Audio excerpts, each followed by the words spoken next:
Good evening, everyone. I'd like to call to order this session of the Tacoma Park City Council. Will the clerk please call the roll? Mayor Stewart. Here. Councilmember Kovar. Here. Councilmember DeBala. Here. Councilmember Costick. Here. Councilmember Siemens. Present. Councilmember Smith. Here. Councilmember Searcy. I believe she's with us. She may be muted herself.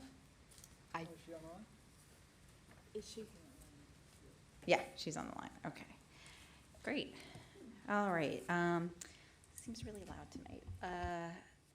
No changes to our agenda this evening. Let's see.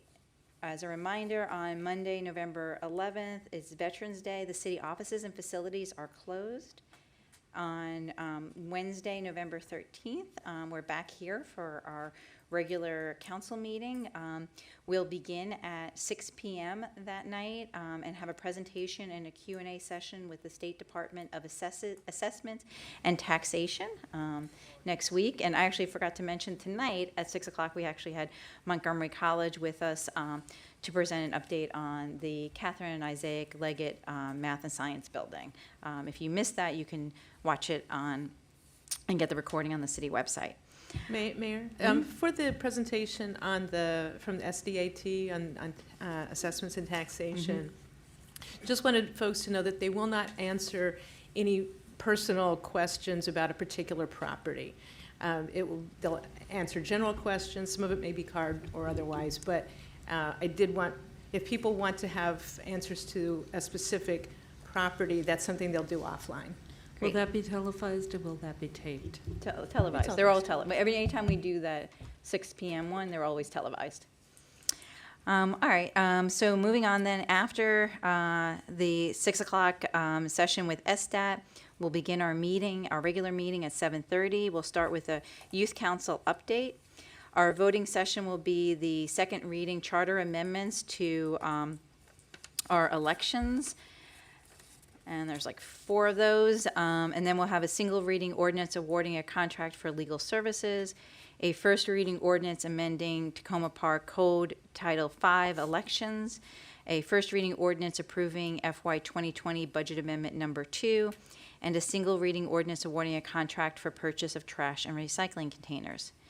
Our work sessions on the 13th will include a discussion of a contract for an elevator retrofit, a discussion of contract for stormwater system video inspection and cleaning, a discussion of closure of Laurel Avenue on May 2nd, 2020, or May 9th is the rain date for the Tacoma Children's Business Fair, a discussion of draft tree ordinance amendments, a discussion of the amendments to Tacoma Park Code Title 11, Section 11.04060, which is regarding the placement of private signs and advertisements in the public right-of-way. And the last one is discussion of committee appointments. On Thursday, November 14th, we're actually hosting the MML Montgomery chapter meeting here with Prince George's County at 6:15 p.m. So if my colleagues want to mark that on their calendars.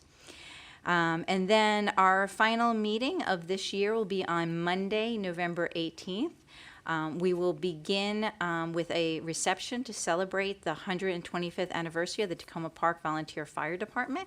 So please join us at 6:30 for that reception in the atrium. And then our meeting here will begin at 7:30. We'll have a proclamation marking the 125th anniversary of the Volunteer Fire Department. We have presentations that evening from the Police Pension Plan Actuarial Evaluation. We have the FY 2019 Comprehensive Annual Financial Report and a presentation on our Sustainability and Climate Action Plan. Our voting session that evening will be the second reading ordinance approving the FY 2020 budget amendment number 2, second reading ordinance amending Tacoma Park Code Title V elections, resolution approving the City Council's 2020 legislative priorities, resolution authorizing the closing of Laurel Avenue for the Children's Business Fair, single reading ordinance awarding a contract for elevator retrofit, single reading ordinance ordering a contract for stormwater system video inspection and cleaning, a resolution setting forth the dates of the City Council's holiday recess, and a resolution providing for appointments to committees. The City Council will not convene again until January 15th, I believe, is the next date. for us. Actually, no, I actually fibbed. We do have one other meeting that we will be here, which is on December 11th. I think this is our fourth year doing this, our third or fourth year, having the city council with our D20 state delegation have a joint priorities meeting together, and that will be at 7 p.m. here. 7 p.m. here in the auditorium, December 11th. And then we will not reconvene until January 15th. All right, this evening we have two proclamations. One is Municipal Government Works Month, and the other is Small Business Saturday, which is a Saturday after Thanksgiving. I'll read the municipal government one. Whereas the city of Tacoma Park is one of 157 Maryland municipalities, and whereas municipal government represents the most responsive level of government, allowing residents to have direct access to their elected officials, and whereas municipalities enhance the quality of life for their residents by providing various services tailored to the particular needs and desires of the community, and whereas the city of Tacoma Park maintains municipal facilities, streets, sidewalks, parks, natural areas, collects refuse and recycling, clears snow and leaves, manages stormwater facilities, protects tenants through rent stabilization and other laws, provides recreation classes and programs, maintains a full-service municipal library and a full-service police department, and whereas in an effort to educate residents about municipal government and the importance of active, informed participation by residents, the city of Tacoma Park is proud to promote municipal government awareness. And whereas municipalities help to make Maryland a great place to live, work, and play and explore, now therefore I, Kate Stewart, Mayor of the City of Tacoma Park, Maryland, on behalf of the City Council, staff, and residents, do hereby join the Maryland Municipal League in proclaiming November to be Municipal Government Works Month in the City of Tacoma Park. Small Business Saturday is on November 30th this year. Whereas the City of Tacoma Park recognizes the importance of small businesses as the glue that holds communities together, small businesses in Tacoma Park are flourishing and make up 60% of all businesses in the area. Nationwide, small businesses created more than 2/3 of net new jobs over the past 2 decades.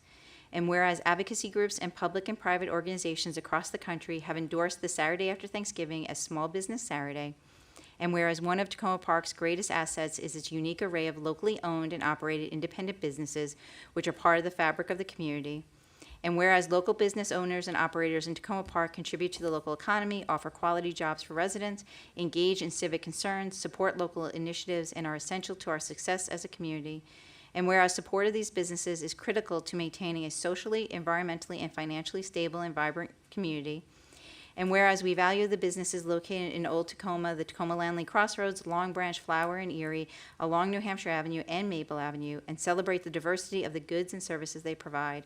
Now therefore be it resolved that I, Kate Stewart, Mayor of the City of Tacoma Park, Maryland, do hereby proclaim November 30th, 2019 as Small Business Saturday in Tacoma Park and encourage all residents to support local businesses by buying local on November 30th and throughout the year. So those are our proclamations for this evening. We will now turn to our voting items and ask if there are any public comments on voting items. Our first is our first reading, our Charter Amendment Resolution amending Article 3 of the City Council. Any comments on that? Our next is our first reading Charter Amendment Resolution amending Article 5 of Amendment Procedures. Seeing no comments on that. The next is our first reading Charter Amendment Resolution amending Article 6, Registration, Nominations, and Elections. Seeing no public comments on that, we'll move to our final voting item, which is a resolution regarding SSI Intermediate Park and transfer of ownership from MCPS to Montgomery Parks. Any public comments on that? Seeing none, then we will move to our voting session. Our first voting item is the first reading Charter Amendment Resolution amending Article 3, City Council. Would anyone like to move the Charter Amendment? Councilwoman DeBala moved. Do I have a second? Councilwoman Kostick, second. Any questions or comments on this? No? I had Okay. one question. Councilmember Kovar? I just was curious and wanted to get if there's a definition or a way of explaining when it says ward boundaries in the city shall be compact in form. I understand composed of adjoining territory, but is that just kind of a judgment call as to what is or isn't compact? I believe so. So, I mean, I think it's part of, it's standard language in many, for many jurisdictions and how they do redistricting. And the concept, I think, is so that it's not very long and narrow, or, it's more understandable as to where it is. But that's a process that both the committee that makes the recommendations and then the council considers as you're looking at a variety of reasons for a boundary. Thank you. Any other comments or questions? All right, seeing none, all those in favor of the Charter Amendment Resolution amending Article 3, City Council. Oh, do we need a roll call with that? May I suggest that you do that, especially since Councilmember Searcy is, Excellent, yes, On the excellent phone. point, that she is on the phone. We'll do a roll call vote, or a roll vote. all right. Councilmember Kovar. Councilmember DeBala. Aye. Councilmember Costick. Councilmember Siemens. Councilmember Smith. Yes. Councilmember Searcy.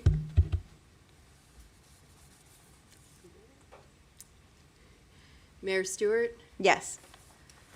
Councilmember Searcy, can you hear us? No, okay. We'll get her back again. She's absent. Yeah. Okay. All right, then we'll move on to the first reading Charter Amendment Resolution amending Article 5, procedures. Would someone like to move that? Councilmember DeBala, do I have a second? Councilwoman Costick, second. Any questions or comments on this one? Councilwoman DeBala. I have one question. I'm looking at the blue sheet, and on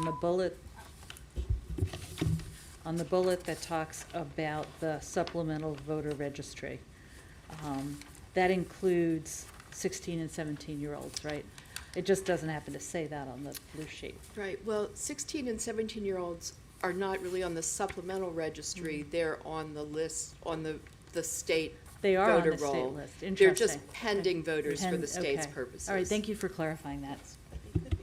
But they could be on the supplemental list, just as anyone else could be if they chose not to register with the state. Okay, any other questions or comments?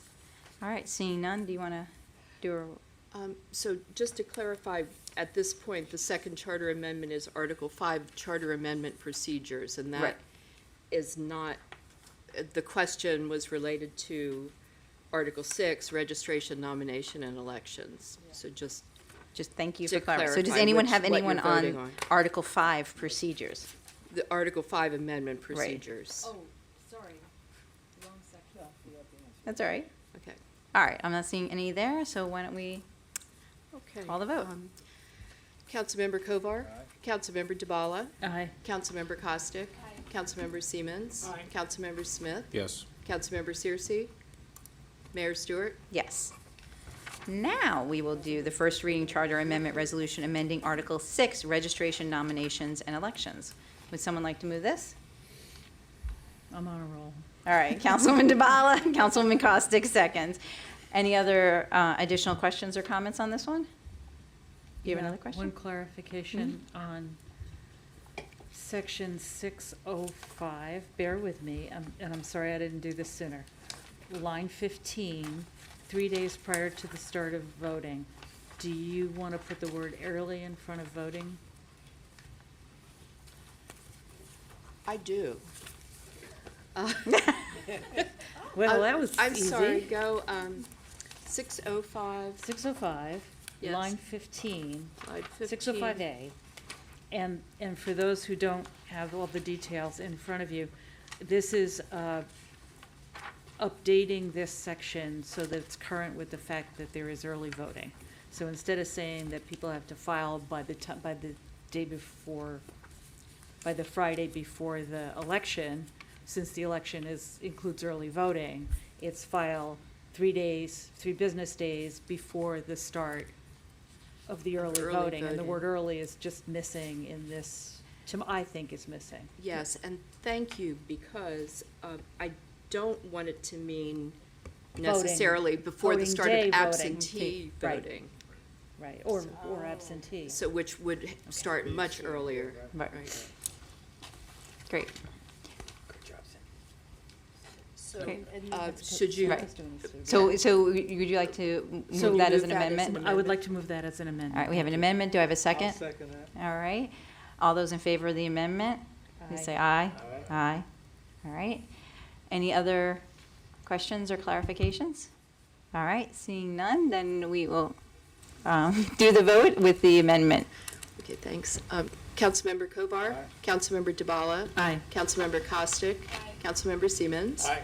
Councilmember Smith. Yes. Councilmember Searcy. Mayor Stewart. Yes, I think we have Councilwoman Searcy back with us. We did. Nope, maybe we lost her again. Okay. Wow. We'll see if we get her back. Last voting item, resolution regarding SSI Intermediate Park and transfer of ownership from MCPS to Montgomery Parks. Any other, would someone like to move that? Sorry. All right, Councilmember Kovar moved it. Do I have a second? Councilwoman Costick, seconds. Any discussion? No, seeing none. Oh, Councilwoman Searcy voted yes on the last amendment. Can you take a text?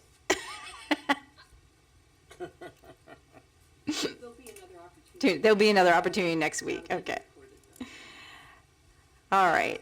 Seeing no questions on the resolution regarding SSI Intermediate Park, you wanted to call the vote on that one too? Just a resolution? All right. Because, yeah, it can't hurt. Councilmember Kovar. Aye. Councilmember DeBala. Aye. Councilmember Costick. Councilmember Siemens. Aye. Councilmember Smith. Yes. Councilmember Searcy. Does not work. Not and working. All right. Mayor Stewart. Yes, all right. That is our voting session this evening. We will move on to any other public comments. If you have public comments, please come to the podium.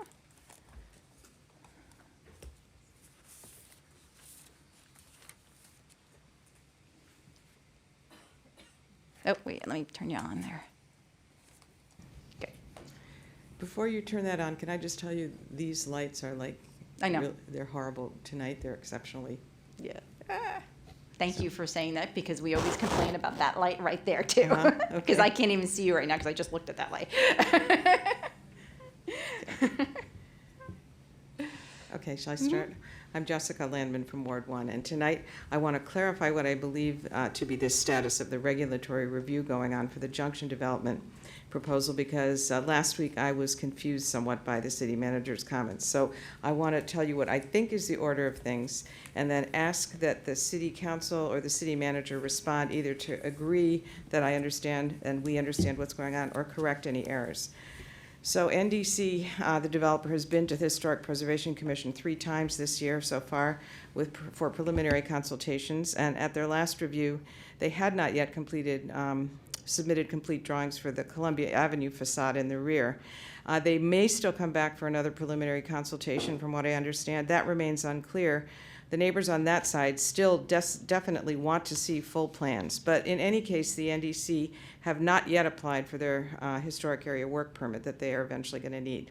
So meanwhile, though, as I understand it, the Montgomery County Development Review Committee process has not yet taken place, and this will precede action on the planning board, and that's what I wanted to clarify from last week. So back in March, the SHA district engineer asked to have the DRC review process put on hold pending completion of the SHA vision study, which is, the review process is still currently on hold. And sometime this fall, the SHA is going to issue its vision study, and they still say it's going to be fall, but late fall.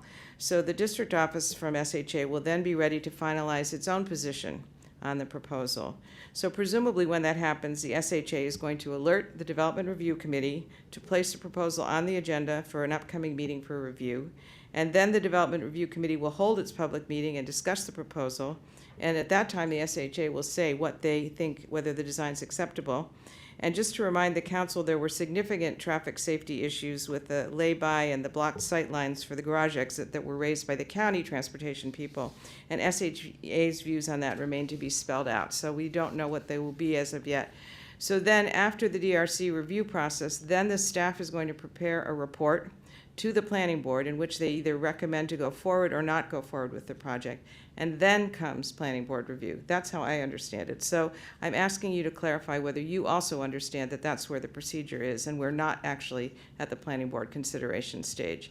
And let me just say that that's the county process, but from a local standpoint, if you could also please clarify how you are going to take action to review the revised design and be clear about when it is, at what stage in the process the city plans to go back, as it said it was going to do, to revisit the design and then tell the developer whether it is acceptable to the city council and the mayor, since you are in fact partners in this development. So thank you. I appreciate your feedback on these two matters. Great, thank you. Any other public comments this evening? No, seeing none, we'll move on to council comments now. Any council comments?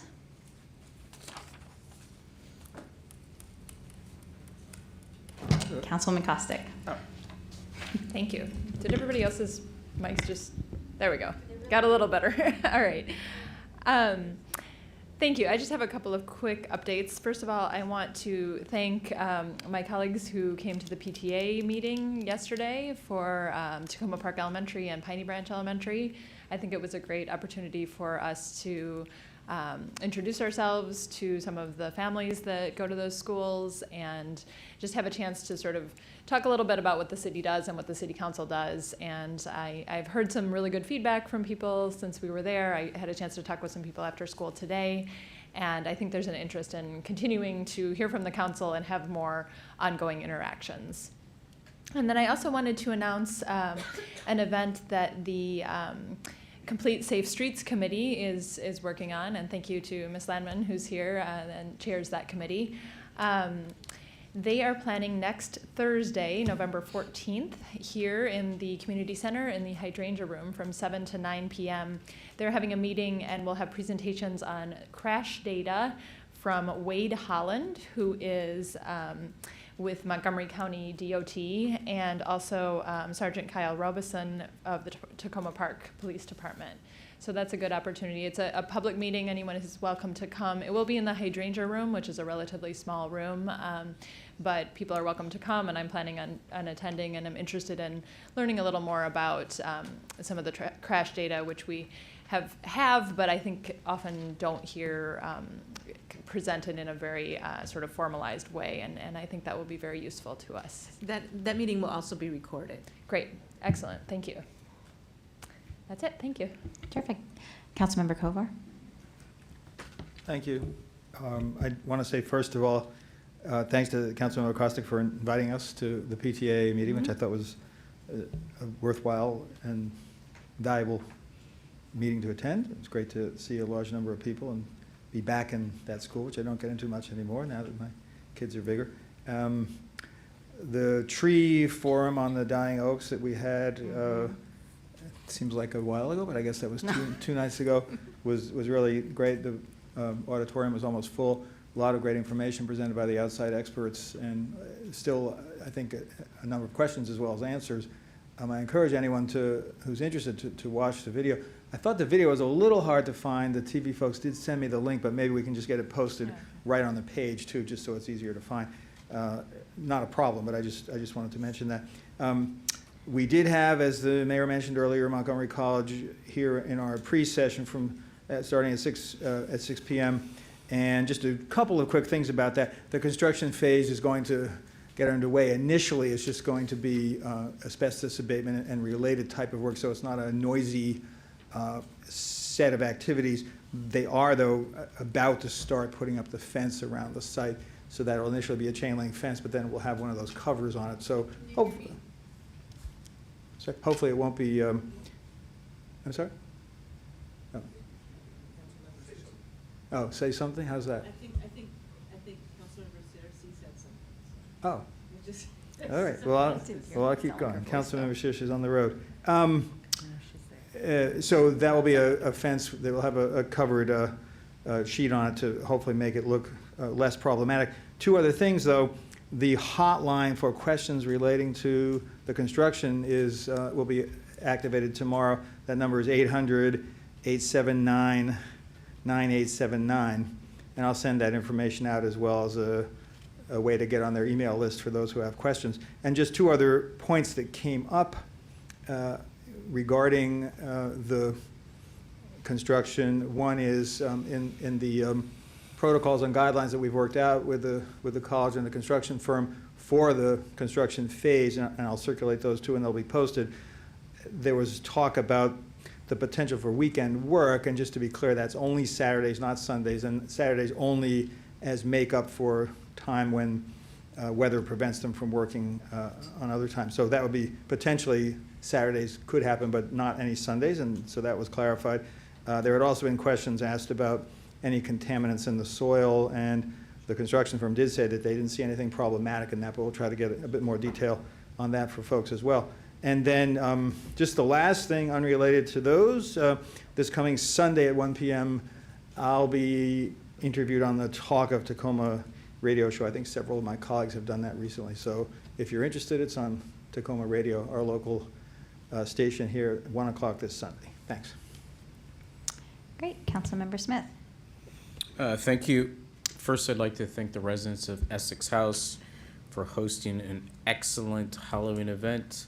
A lot of people showed up. A lot of the kids had a great time. I want to thank the Tenant Association for organizing it. It was really good. It's something that happens every year, and I appreciate all the effort that the residents put into the event. I would like to thank staff, specifically the Department of Public Works, for the patching that has been going on Flower Avenue. There were a number of complaints from residents. I know it's a long process to get this Green Street completed, but we don't want people to damage their vehicles just driving down the street while this construction is going on. So I do appreciate the work that has occurred, and I hope we can just stay on top of it. And that is it. Oh, one other thing. I just want to congratulate everyone. There were elections yesterday. Mm-hmm. So I want to congratulate everyone. Not in Tacoma Park. Not in Tacoma Park, yes. Other parts of the state. I want to congratulate everyone who won. I just saw a tweet that council member in DC pointed out that in the city of Rockville, they almost doubled turnout, and it is because of yeah. Well, it says she says doubled turnout in Rockville.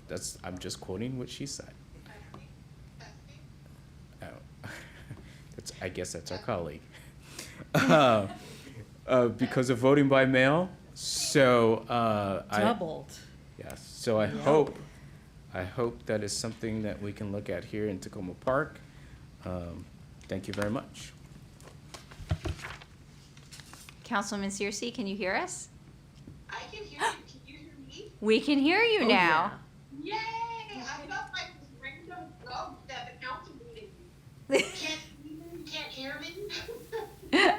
Great. Do you have any comments this evening you'd like to share? Sure.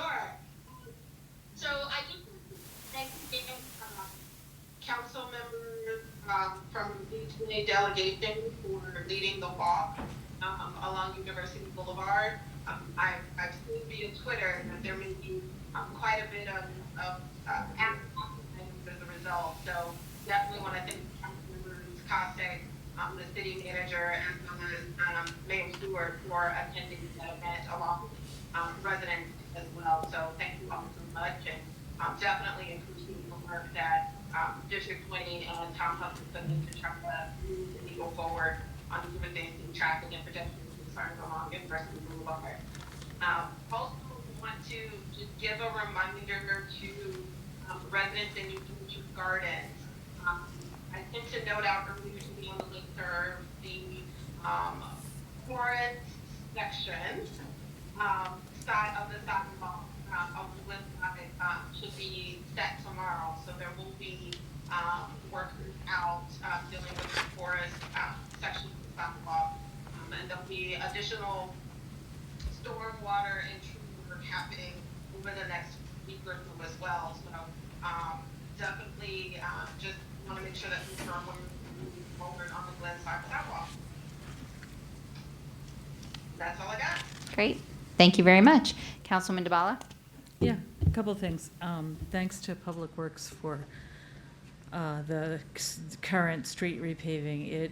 It's hard to do all those streets at the same time and do them without there being not any hitches at all. And I just think that the whole process is going well, including dealing with the inevitable hitches. So that, I just wanted to put that down there.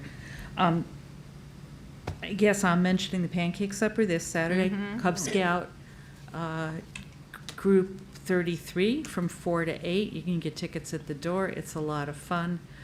Come on out and support them. And then on Monday for Veterans Day, they are doing a memorial moment. I don't think I remember the time. I want to say 11 a.m. Like the 2, Boy Scouts? the Boy Scouts. Yeah, it's right after school. Right after school. 2. At 2. Yeah. For Veterans Day. And last but not least, the EV car show at R&S Automotive. Yep. Well, I'll let you do it. Yeah. If you've got an EV car and if you want to have an EV car, this is your time to check them out. Sunday at R&S Motive in the Junction from 9 to 1. Thank you. That's it for me. Thank you. Great. All right. I have a couple of things. Just as Councilwoman Searcy said, a number of us spent the afternoon walking University with our D20 delegation, representatives from the Purple Line, many different Purple Line entities, Montgomery County Department of Transportation, SHA, and our County Council member, Tom Hucker. It was a good afternoon in terms of seeing examples of the need for greater pedestrian safety. Unfortunately, we had lots of examples of people crossing the street in places that is pretty dangerous. And in fact, when we got to Carroll and University, that area there that we have been complaining about and trying to get SHA to help us with, particularly when you cross the street and there is no pedestrian signal, a number of people almost got hit walking across the street because they thought they had the right of way and cars started turning. So hopefully having this firsthand experience will actually get some movement. And I just really want to extend my thanks to Delegate Charkoudian as well as my colleague, Councilwoman Searcy, who's been working on this, and as well as Councilwoman Kostick. The other thing, I just want to reiterate and thank our head of Public Works, Darrell Braithwaite, for an excellent program on Monday night. And, you know, sometimes when you see something come together like this, you're like, oh, that was really great. And the amount of work I know she put into this and having that panel. Right now, the fact that the White Oaks are getting hit so hard and are dying is a regional issue, and to be able to assemble that panel of experts when they're dealing with this crisis was really remarkable. And I think it's a testament to her as well as the panelists who came here. So I highly recommend people watch that, and I'm sure we'll be doing more on that. 2 events coming up. We have on Friday evening, our wonderful library has Andrea Beatty is coming with her new book at 7 p.m. and I will be joining her, and so I hope folks can come out for that. And then on November 12th in Silver Spring at the Civic Center, we will be joined by and joining Representative Raskin and Delegate Wilkins for a census meeting, talking about strategies to get people to reply to the census and make sure everyone is counted. So it's open to the public, and I hope others will come and join in these efforts. Finally, building on what Councilmember Smith said and congratulating everyone from yesterday, I want to also note that New York City is joining Tacoma Park with ranked choice voting. So we're very excited about that, to see how that goes in New York City, and hopefully other cities will follow our example as well in the future. I do have a question for the city clerk regarding recruitment for 2 of our I guess, I don't know if we were calling them task force on the parking and the council compensation, and whether or not we've had any luck and are going to be able to vote on those appointments before recess. I am hoping you will, but we haven't had a great deal of luck. Okay. We do have two more applicants for the council compensation task force, Great. but no more for the parking management group. Okay, so I really want to ask people to check that out on the city website if you're interested in the parking management or the council compensation, particularly on the parking management group. We wanted to get a broad range of residents, not just single-family homeowners. And so if you know friends or other people who you think would be helpful on that, please let them know. And I will now turn it over to the city manager. Thank you. Oh. In recounting things that have happened over the last week, I just want to note that something that I attended, which I don't have in my city manager comments, but I went to the soil collection ceremony, the Remembrance and Reconciliation event in Poolsville for one of the 3 people who had been lynched in Montgomery County. And this was a remembrance, a collection of soil. It goes to museums so that there's a tangible evidence of a person's loss of life, and recognizing the not having the right to legal trial and an opportunity to defend oneself. It took place in Poolsville, across from the Poolsville Presbyterian Church, and it was one of the best ceremonies I've been to. I thought it was very thoughtful and a good model for similarly really difficult situations and ways to help us think and be a community together. And so I was really pleased to see the community come together for that, and that there will be 2 more of these in Rockville for the other 2 known people who were lynched. So I encourage you to go to the next ones when you see them advertised. I also just came from a meeting with Rich Madalino in the budget office of the county on tax duplication, which was, I thought, really quite good. Of course, the most important person to convince about tax duplication is the county executive, so continued pressure on that. And I'll follow up with some other information offline. We've received a few complaints about a recent uptick in parking enforcement, and the reason is we filled our parking enforcement officer position that primarily works in the evenings. So please pay your parking meters and recognize that that's an important task, even if you got away with it before in the evening. There haven't been any changes to parking rates, which a couple people thought there had been, but the parking rates have been the same for some time. Want to note that 3 planning division staff members have become eco-district accredited professionals last week. Roz Grisby, Jamie Ernst, and intern Alex Michael all have gone through the eco-district accredited professionals process. It's a neighborhood and district level approach to urban planning that prioritizes equity, resilience, and climate protection in community development. So really pleased that they've gotten those that certification, and we'll be working with it on some neighborhoods in Tacoma Park. Dog park update. At the direction of the City Council, we are removing the sign at the dog park prohibiting commercial use. Staff remains concerned about wear and tear on the park due to the commercial use by the commercial entities, and we do believe that there should be a limit on the number of dogs permitted at a time. I'll be coming back to you with more information and my recommendation.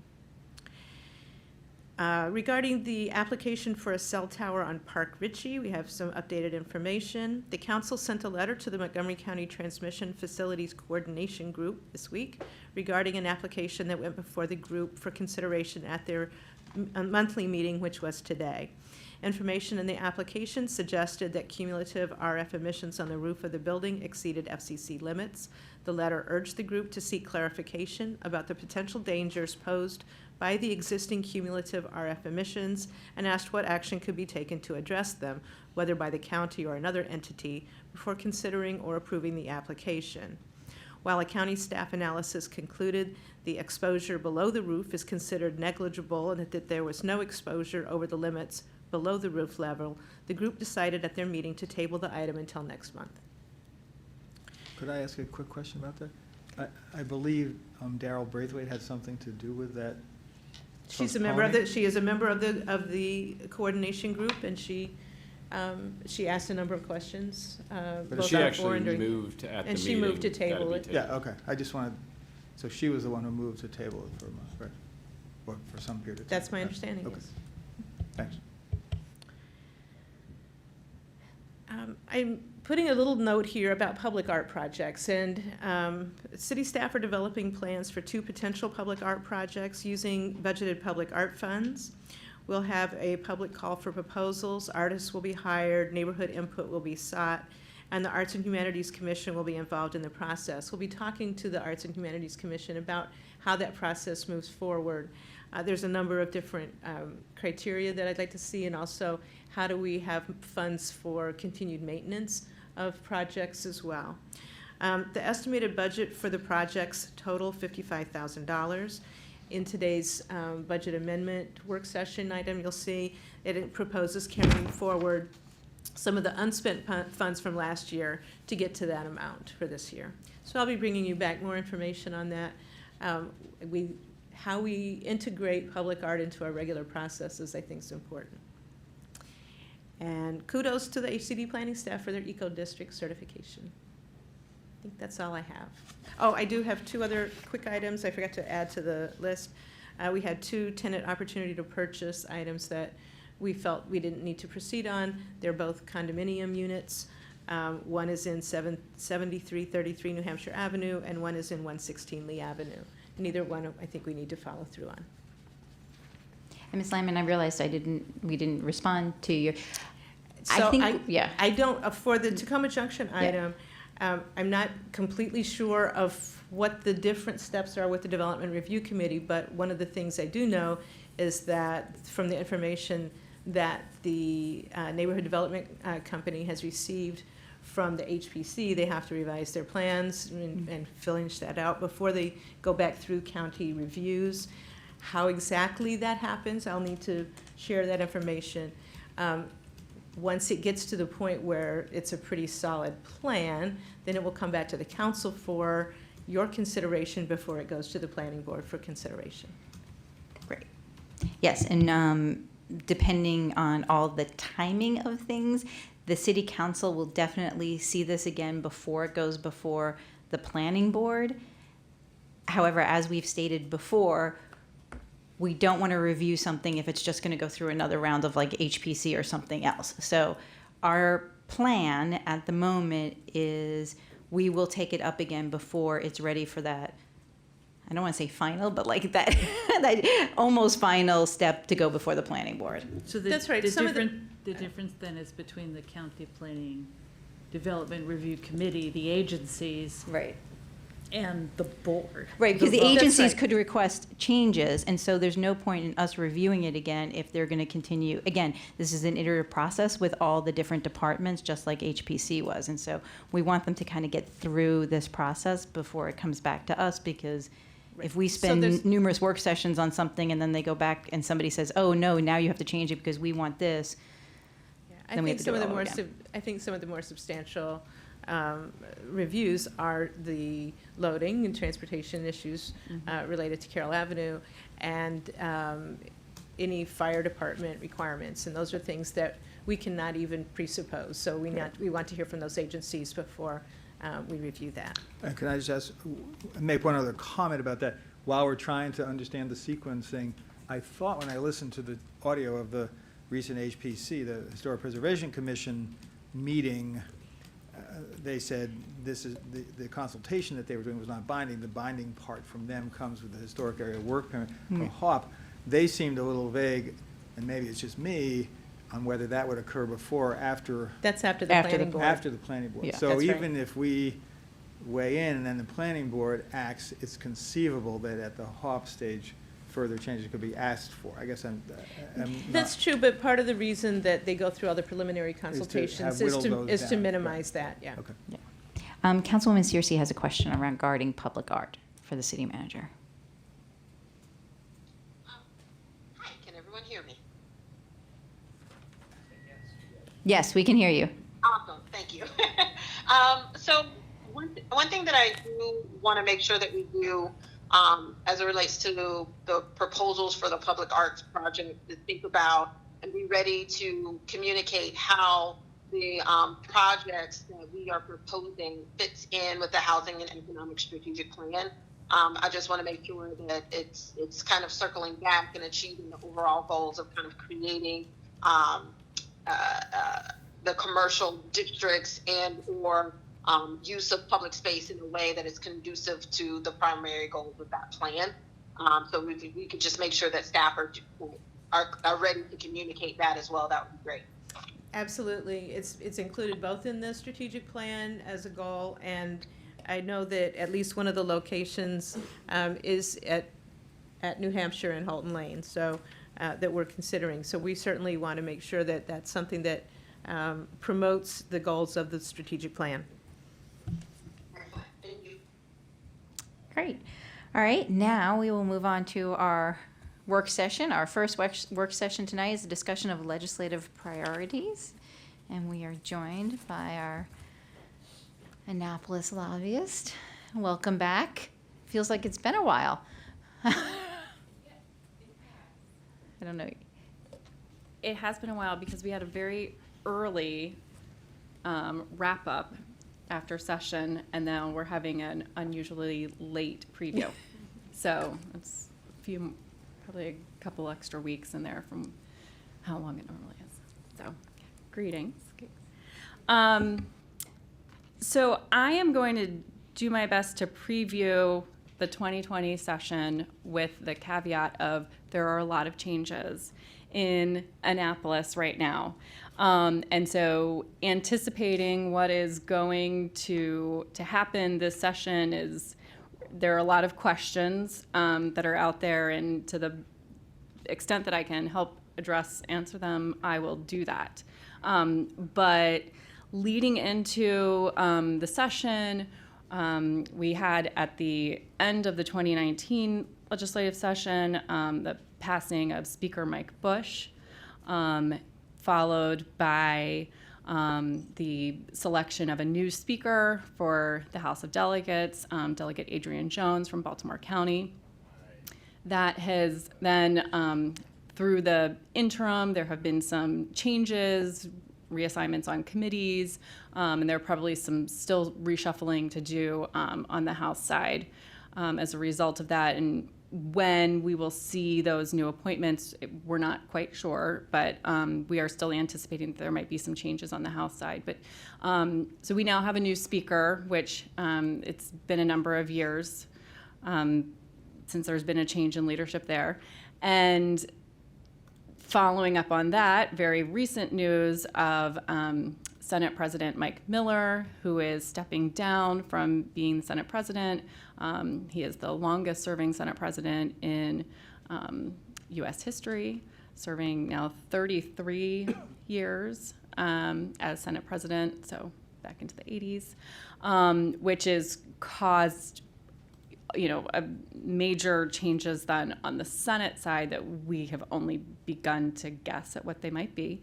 The Democratic caucus has selected Senator Bill Ferguson from Baltimore City to basically be their nominee, and he's all but, expected to be the next Senate president. He cannot be officially voted on until session starts. So he is sort of the Senate president-elect. Mike Miller continues to still serve as Senate president, and he will continue to serve as a senator through the end of the term. So he still plans to serve, and so he will still be very present. And so we're sort of at the beginning of a new leadership kind of era in the General Assembly, and there are a lot of questions about what those changes might be. Senator Ferguson, it will now have the authority to appoint committee chairs and other leadership positions, but he cannot formally do that until until the legislature gavels in and they elect him to be the Senate president. So we could go into session and have changes to committee chairs, vice chairs, and other leadership that starts at the very, very beginning of session. So there will still be some announcements to come, and what they are is anyone's guess at the moment. So with that in mind, and leadership, the other major question as we're going into the legislative session is really going to come down to the budget and where we're going with the state budget. And starting out, this is the second year in a row that we actually have a budget surplus of over $500 million, which is kind of counter to the projections that we had received just a short time ago that we were going to have major shortfalls. Some of the reasons for that are the state has seen a higher return in state capital gains tax, but also state agencies are not spending all of the budgets that's allocated for them. So they're kind of underspending their projected amounts, and so that has led to a surplus. Also, probably some questions about why they're underspending, which gets into some of the issues that we will see with budget conversations this year. First and foremost is the blueprint for Maryland's future, also known as the Kirwan Commission recommendation. So the commission chaired by Britt Kirwan they studied educational systems around the country and globally to figure out what are the elements of successful education systems, and what are the common elements, what can we learn from those other systems, and how can we address issues such as the achievement gap here in Maryland, and what are the lessons that we can learn from those other systems. And so they have developed a very large, very robust set of recommendations, which can be found online, and anyone who's interested in this, I do encourage you to go check it out. And they are some big picture ideas, and with big ideas comes a very large price tag, and the full recommendations for full implementation by 2030 are anticipated to cost an additional $4 billion a year in a combination of state and local spending. Which then brings the question of how the state's going to pay for this. And so there will be ongoing conversations about the individual policy recommendations of the commission, and there will be a bill that tries to pull those policy recommendations together. Then there will also be the conversations of how to pay for the policies. So there's sort of two separate debates that will be going on. So one will be the actual substantive policy measures, and then the other will be how to pay for them. And because the price tag is so large, it will, I think, affect pretty much all of the budget conversations that are happening. And so then there will be a robust conversation about revenues and how can the state bring in more revenue. And so this is why we are seeing a lot of discussion now about legalizing sports betting, adult use of marijuana, and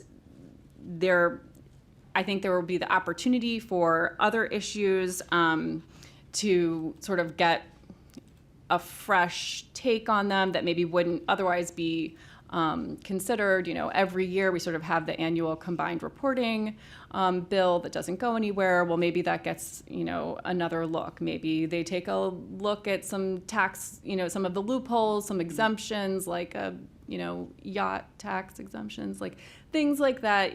We're going to get another look at the loopholes and exemptions that exist.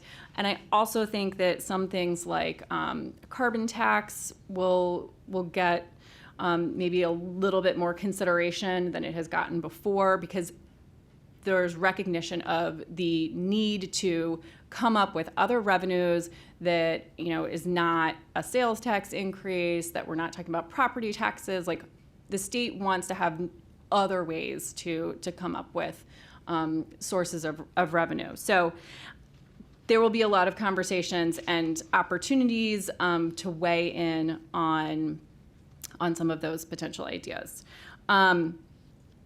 There will also be, I think, a lot of discussion about state employees. So as we look at the fact that a lot of departments are not spending their budgets, this is also coinciding at a time when the unions that represent different groups of state employees are talking about major shortages in staffing, and that's leading to problems with safety and just workloads. And so they've had some hearings on this recently, and I think that's going to continue to be discussed, as well as the state employee prescription drug benefit changes that recently happened. That continues to be controversial and a major topic. I don't think that they're going to be able to restore the prescription drug benefits, but there's a reduction in the benefits if you retire after the end of this year. And so one of the effects of that is a lot of people are retiring at the end of this year who were not necessarily planning to retire. And we are seeing that in the Department of Legislative Services. There are a large number of staff that have been there for some time and who are now not going to be there for this coming session. And so that's going to be another challenge as we go into session with some of these changes that have sort of forced retirements for people.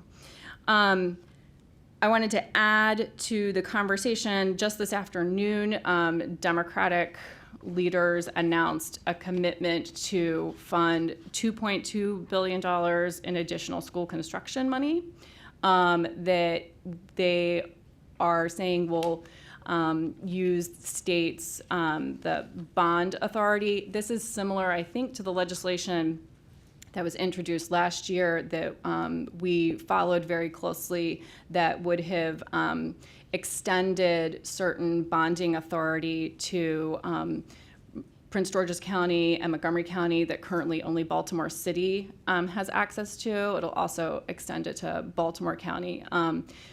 Through that, Montgomery County is anticipated to get an additional $400 million for school construction funding, but the county will be expected to have a 50% match for those funds.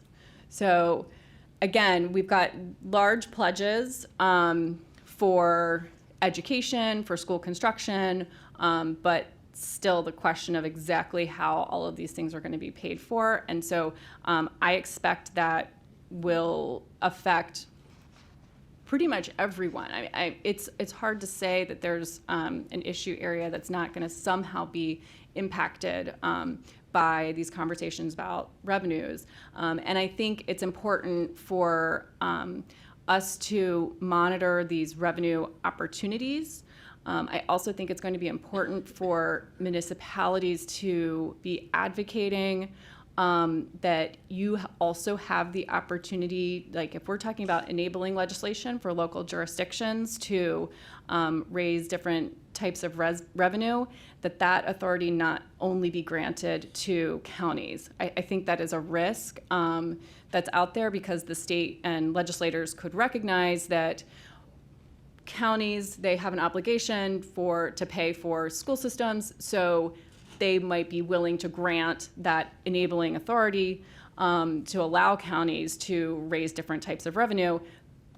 They might not look at municipalities the same way, but I think you need to come in and make the same case that if the counties are going to say, okay, now we're going to have a lot more that we need to contribute to education because of the blueprint legislation that's coming from the state, we need more sources of revenue. Municipalities need to then step in and say, well, now that you're asking the counties are going to have to put this much more money towards education, we might not be able to get as much of our share from counties, so we also need to be able to have additional sources of revenue. So I think effectively making that argument is going to be something that's a challenge, but we need to make sure that conversation is taking place, and municipalities are also given those opportunities. Aside from the budget, the other major issues that will be coming up, the session will kick off with veto overrides.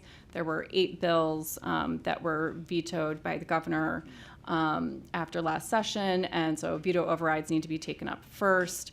And so I don't anticipate that there are any that will have difficulty, with the overrides, but that always, takes up a little time at the beginning of the session. As I discussed, the blueprint for Maryland's future, the Kerwin legislation, in addition to being a budget focus, will be a policy focus. And I think some of the major points, for people to look at, one of the goals of the legislation is for universal pre-K for all 4-year-olds and 3-year-olds. So it will start as a rollout for 4-year-olds, and once they sort of reach, enrollment of all 4-year-olds, they will then start to roll it out to cover 3-year-olds as well. And that is definitely, that's a bigger universal pre-K program than we usually talk about. It usually talks about covering for 4 years old, but to also be covering 3 years old is really, new thinking on that. And so with that, it will not, the universal pre-K, I'm happy to go into more detail on some of these conversations, as members are interested, but the pre-K program will not be part of the public school system. It will be working with private providers, because we just do not have the infrastructure in the state, and we certainly don't have space in our public schools to provide such a program. But so there will be opportunities for community programs to step in and provide those pre-K services. In addition to that, the overall goal of the blueprint legislation is to make sure that all students, when they graduate, are college or career ready, with a large emphasis on career readiness. And that means that the education system will be providing opportunities, instead of just providing, let's say, like technical education opportunities. They want to actually provide certification so that graduates are leaving high school with some of those initial certifications that they need to enter a trade, working on developing real apprenticeship programs, which we don't currently have. And so it's not just college ready, but really trying to focus on career ready, which we also know is going to be important to long-term economic growth for the state. Another issue that's going to be in big Annapolis, not so much in the Montgomery County area, but we need to be aware of it, are the Pimlico and Laurel racetracks and keeping the Preakness in Maryland. And this is another situation. It's a $375 million plan to keep the racetracks open, which they are in a good state of disrepair at this point, and there's the threat that the Preakness will leave the state if the racetracks are not improved and rebuilt, and that is something that is very important to the greater Baltimore area, and state leaders will be spending a lot of time to make sure that they can keep the Preakness in Maryland. I anticipate that transportation is going to be a major topic. I don't have a particular bill that I can point you towards, but I can say that as we know, with the controversy for the Beltway widening project, talking about the I-270 project, and then the Bay Bridge repair project that is causing lots of problems on the Eastern Shore and in Anne Arundel County. I think that there will be a lot of conversations about Department of Transportation and their process as they're going about evaluating these different projects and how they are conducting them so that, you know, they aren't impacting drivers and, you know, they're a bit of a mess right now. So I think there's going to be a lot of questions for the departments, and we'll probably see some bills that deal with some oversight and maybe try and change some processes. And then I also think pedestrian issues will continue to come up. We saw a number of bills last session. The state I don't think the state's quite committed to a vision zero. They're sort of moving towards zero is how they, so couched a little bit. But yeah, because I was reading it, I want to make sure I like described it properly. I was like, this is not vision zero, it's trying to get there. But I do anticipate that pedestrian issues are going to continue to come up, and we'll see some bills on that, and certainly closely follow those for the city. As well as environmental issues, there are bills that are out there. It is hard to say exactly which bills are going to be front and center. There will be a renewed effort to have a statewide plastic bag fee. That might be more successful than it has been in years past. Carbon taxation, that is one of the topics that will be out there this session as well. Again, community choice aggregation, which is an issue that's important to the city. I know that legislation will be introduced. I anticipate we will see something on the Conowingo Dam now that there has been a settlement with Exelon. It's a $200 million settlement. Now there's a big question about what to do with the dam and the sediment and the fact that the dam's falling apart. So there will be some attention there because that is really important to the long-term health of the Chesapeake Bay. There's talk of a green jobs, Green New Deal legislation, and also a green amendment, which is an amendment to the state constitution that establishes the right to a healthy and healthful environment. So there are a lot of environmental issues out there, and I don't know exactly which ones will be the lead issues, but I'll certainly be tracking them all and giving you updates on them. And then lastly, the Maryland Municipal League, their priorities are restoring highway user revenues and maintaining the local control and authority over cell towers, 5G, which I know are priorities that the city shares as well. I will say, as we talk about highway user revenues and we think about the big picture conversation that's going on with the budget, it's going to be challenging, I think, to try and get full restoration of the highway user revenues, but it certainly doesn't hurt to have the conversation about it. As the city has identified for city priorities for MML, were property tax deferrals, community choice aggregation, and rental hazards. I will be looking really closely at the priorities for the Green and Healthy Homes Initiative, which works on issues such as lead with rental properties. So they have not issued their priorities for session yet or talked about what they're pursuing, but I will be following up with them and making sure that they're aware that that's a priority for the city. As I mentioned earlier, with municipal revenues, I think we'll look for those opportunities as they come up for the city to weigh in on them, and also just trying to look at what conversations are being had about county revenues and how we can fight for municipalities to also be given enabling, authority. So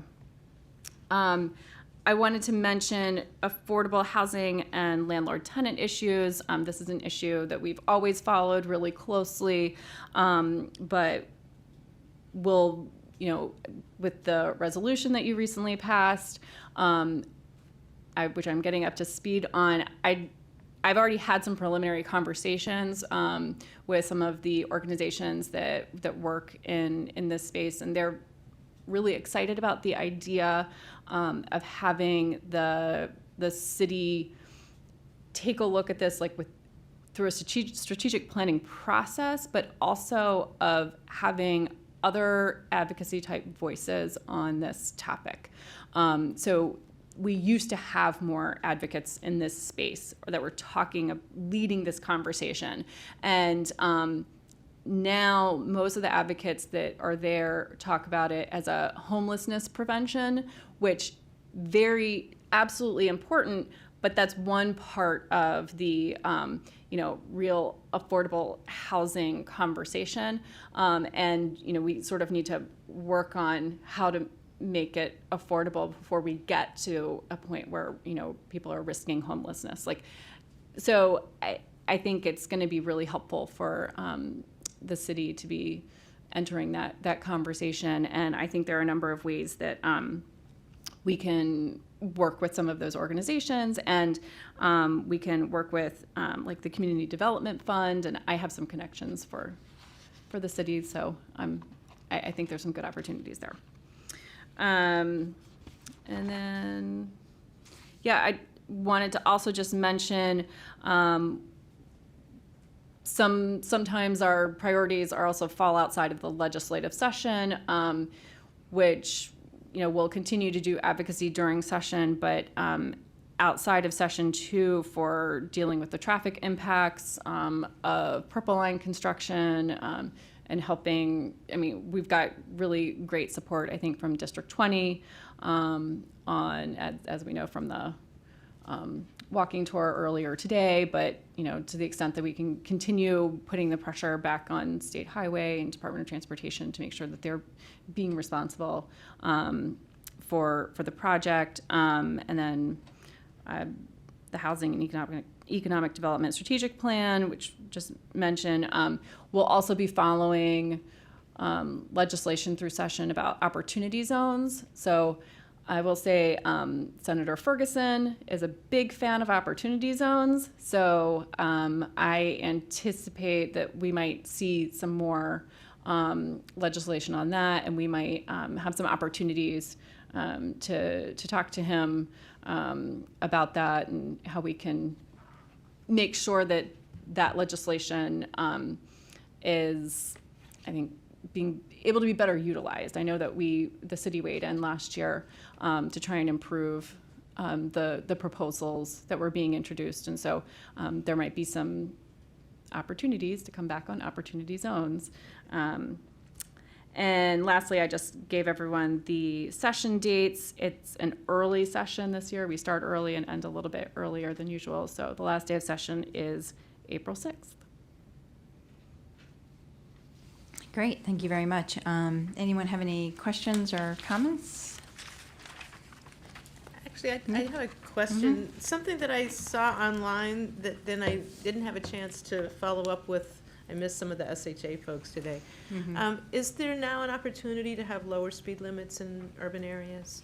It sounded like that there was a change in David Greg Moon Slater announced last Yeah, so I week. remember that David Moon had a bill on this last year, and it's under certain circumstances.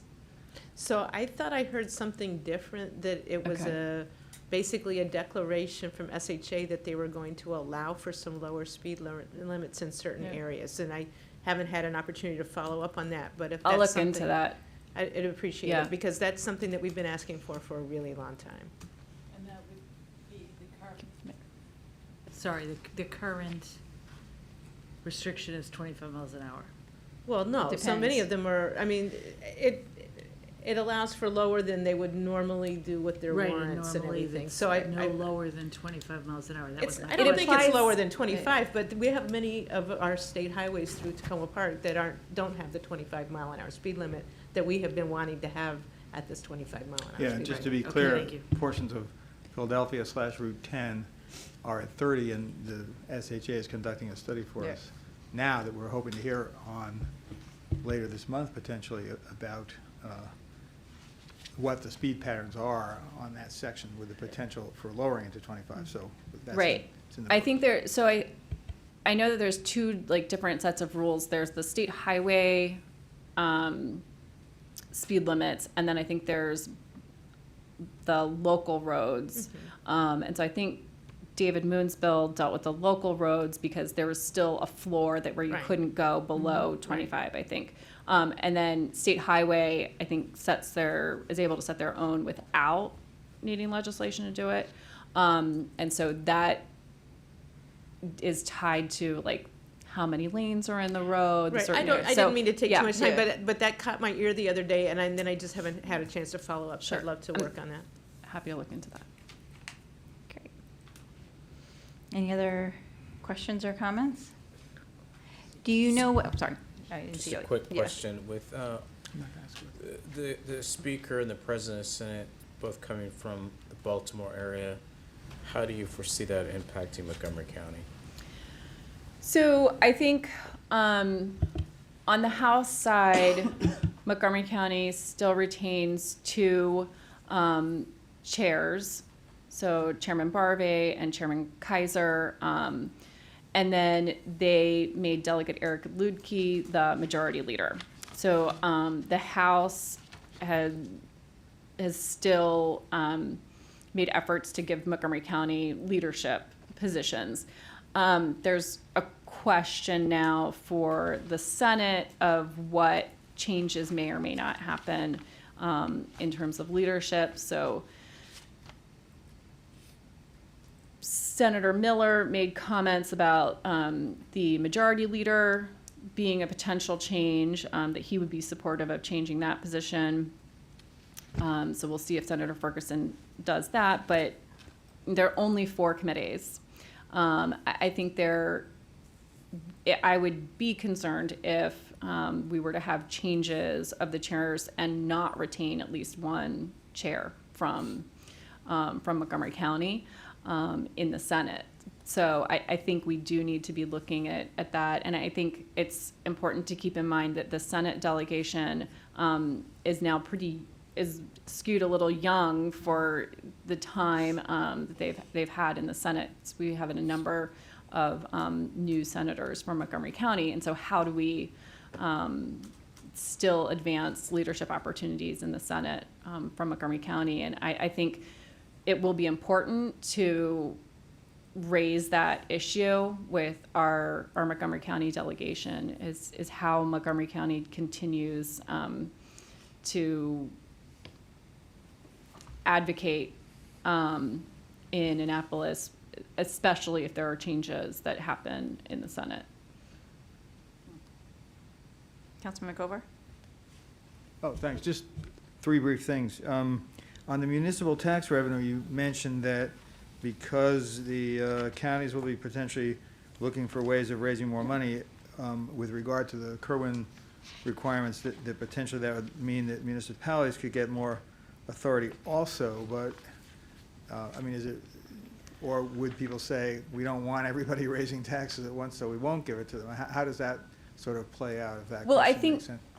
So I think that's been a really difficult conversation for us to make any progress on in the recent past, like to grant any authority to local governments at all for expanding revenue opportunities.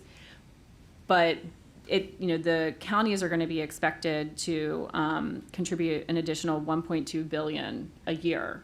So the state isn't going to be able, the state right now is trying to figure out how the state's going to come up with more revenues. I don't think that they can turn to local governments and say, we expect you to come up with this money, but we're not going to give you any new sources of revenue.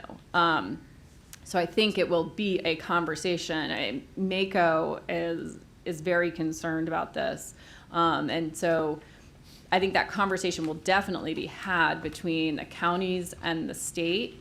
I think it will be important then for municipalities to advocate so that you're not boxed out because if the door opens Right, you to need to take have, it. yeah, So- you don't want it happening and only counties are given the opportunity, and then they're not gonna, the state doesn't want to revisit then any local revenues for some time to come. So if I can just step in on this, I mean, I think, we tend to think about school construction costs as the primary driver to that discussion. And if the counties have to put in part of the money, which they currently do have to put in part of the money for school construction, that's an issue. But, the county and the cities have to help pay for the lands around, the transportation, the different services in the location. So even on the school discussion, municipalities have part of that burden of providing the services for those new schools. So I do think we can, yes, we should take advantage of just any open discussion about being open to varieties of revenue sources. But even on the school issue itself, we have a lot of responsibilities to help make those schools take place and happen. And particularly the more that we're talking about the 3-year-olds, Right. where you're not in the school buildings, but you're in these other community facilities, it's gonna happen in municipalities. Right.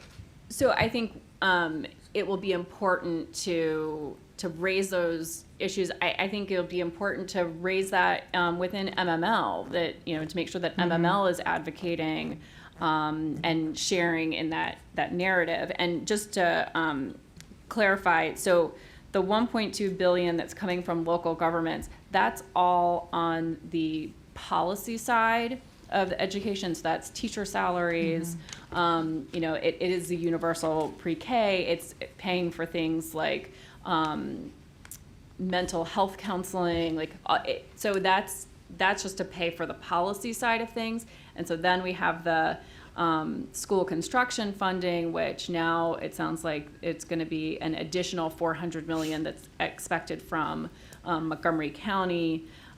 So there's a lot of big numbers that are out there for different parts of it, but certainly a good point on the pre-K programs. And so, yeah, I think there's a clear argument to be made there. We just have to make sure that it happens, and that narrative is being pushed, that municipalities are also a part of this.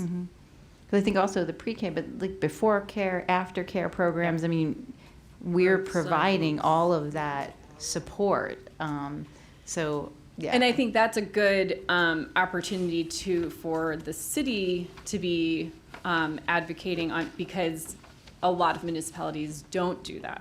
So, I think that will be one of those things to help really push within MML, that there are, some of the municipalities that have these responsibilities, and then we'll also need to be making that argument to legislators so that they understand. This is one of our challenges that we always have, so that legislators understand that there are municipalities like Tacoma Park that do provide these other types of services that are really equivalent to what some counties are providing in other areas. So MML you had the 2 legislative priorities for this year, and then they had these 2 strategic initiatives, and one of them was local funding. And what I hear, municipal authorities for local funding, alternatives. And what I think I hear you saying is that strategic initiative needs to maybe move up a little and get a little more real, because if you wait a couple of years till all of this is over to move in and start to talk about it, it's too late. Yeah, the revenue conversations are now. Yeah, So it that is an MML thing that it's going to maybe be something we didn't yeah. realize when those priorities were first put together. That was, a couple months ago. Well, If I may.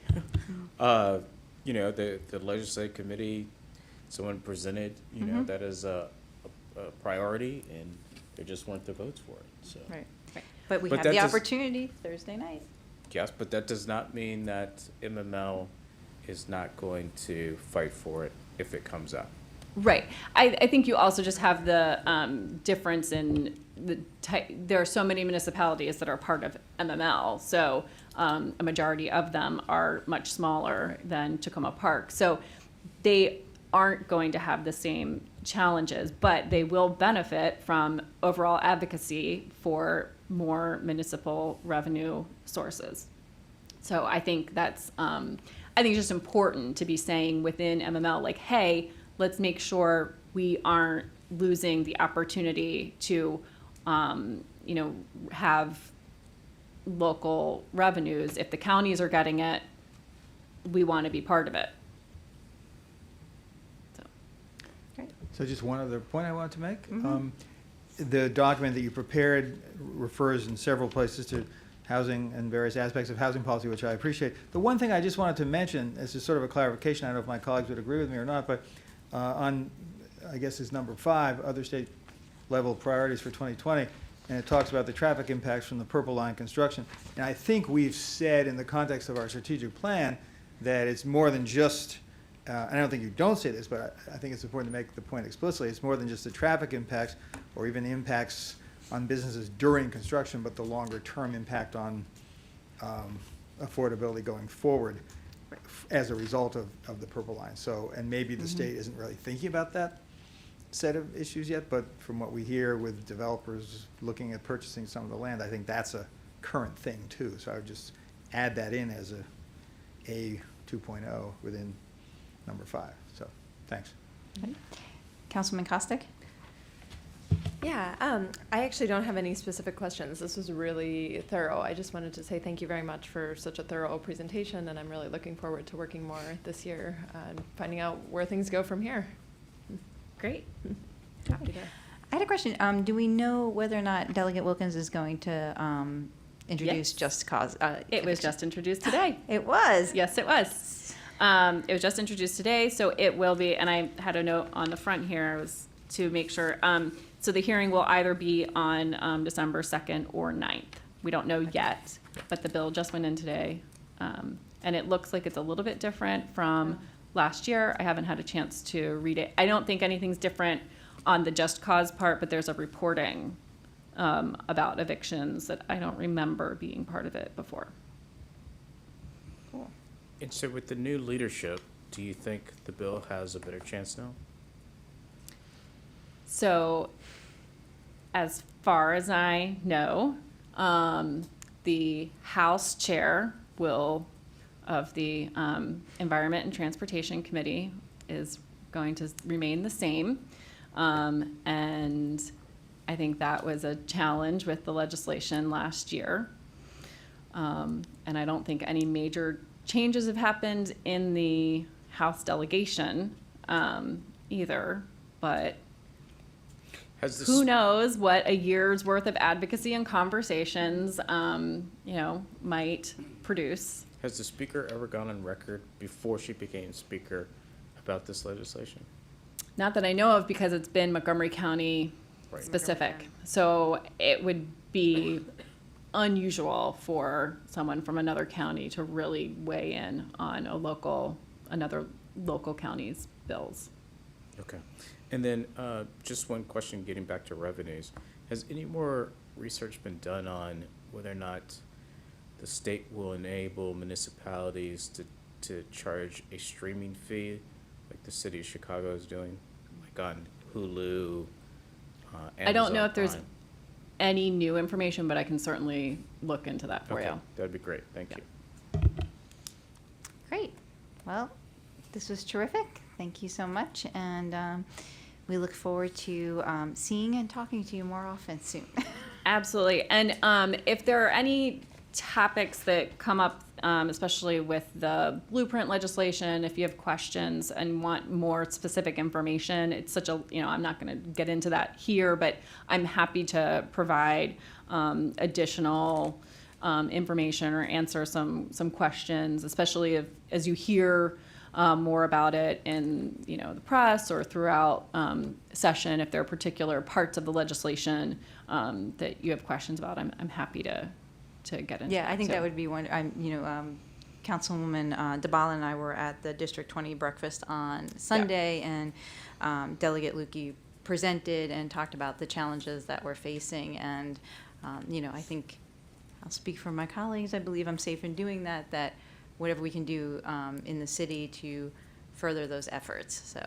Yeah. So, and once we have a bill, I'll make sure that, you're all able to take a look at it. It'll probably be a number of pages long. So, yeah, but I'm happy to get into some of the policy specifics if those questions come up, and I'll do my best to stay on top of them as they move during the session too.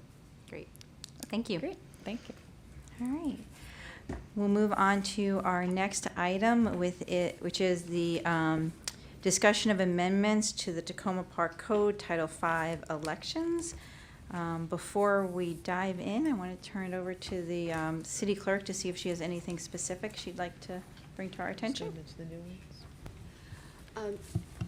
Yes, since you first looked at this, the chair of the Board of Elections had recommended adding two things, two additional pieces to this. One is including a definition of in-kind contribution, which would be the fair market value for goods or services for which the contributor normally charges, and payments made on behalf of a candidate, except that volunteering the contributor's own time or use of a personal vehicle or residence to a campaign shall not constitute an in-kind contribution. The fair market value shall be the usual and normal charge for a good or service. I think that helps to clarify a bit, talking about the, it helps to clarify how certain types of activities would be treated, that they wouldn't be treated as campaign contributions. The other addition is that what wasn't stated before was that even though there is a limit of a $1,000 limit on contributions to a candidate or a political committee, there is not a limit on candidates and their spouses or domestic partners donating to their own campaigns. So with those two clarifications or new pieces, this is on the agenda to allow the council to ask questions or discuss these proposals a little bit more before they go to an ordinance. And a point of clarity on what you just said, so where the campaign contributions are limited to $1,000 per candidate, per person, does contribution include in kind, or is it cash only plus in kind? Can we just actually hold, I had the same exact question, but I think Too if much we, detail. if, no, I'll hold. no, it's a great question. I think let's just, I was gonna propose starting at the beginning and That's good. working our way through do it that. so that Good. we're not kind of bouncing all the way, because I had the exact same question, but let's, Good. that's section 5.12, so let's just walk through, and see if anyone has any comments, questions, need for clarifications on purpose or definitions. I think the one thing I had was just a, more of a question, not necessarily if it needed to be in here, this iteration, but whether or not the Board of Elections looked at or thought about electronic campaign material and how that is handled. I know in the signage section, it talks about, if it's too small to have the information, but, and again, we may not be ready to do it this time, but thinking about just any guidelines around Twitter, Facebook, Instagram, Snapchat. I think we think print and signs lots of times, and so I didn't know if it had come up in conversations. Right, I think electronic is meant to be included in this, but if we could have the board and the city attorney take a look at whether there should be something more specific related to those, to social media and so on. Yeah, You could that'd be certainly do great. that. Terrific. Perhaps not for this, for next week, Yeah, it just, But it had, we'll see for what we whatever can do. reason, this time going through it again, Yes. there was something that made me think about, particularly like Instagram, where you have, it's not, Twitter Right, and so Facebook, the I think, get a little identification easier. is how do you, on certain platforms, have space to say who's sponsoring it, Mhm. that, yeah, Yeah, that's interesting. and Twitter and Facebook is a little easier. Instagram gets harder. Mhm. So, And I have to admit, I don't even know what Instagram really is. So I am not the one to pursue this. I did have a question under definitions also, and this is probably a question maybe for the city attorney, but I wondered if it was important to define campaign there. I noticed in the next, I think it's the next section in 512.010, C and D, there's specific wording regarding material that's in support of or opposition to a campaign and to campaign signs, and I just, I noticed that was something missing from definitions, so if we can just find out if that's necessary to define. Yes. Thank you. great. Then we have the section on wards. Just holler if you want me to stop. And then we get to chapter 5.12, campaign material, published or distributed. I have a question about that. And this is a little bit different from what the mayor just asked. So there's discussion in there about how big the space is or whatever. So if you had like a little label that you were sticking on, kind of what people have instead of buttons now, certain of the information wouldn't have to be there, but you would always have to have the treasurer or the representative and their name and the name of the committee, but not necessarily address? Is that what you were saying there? That's how it reads. Okay. That's my understanding, but I could seek clarification on that.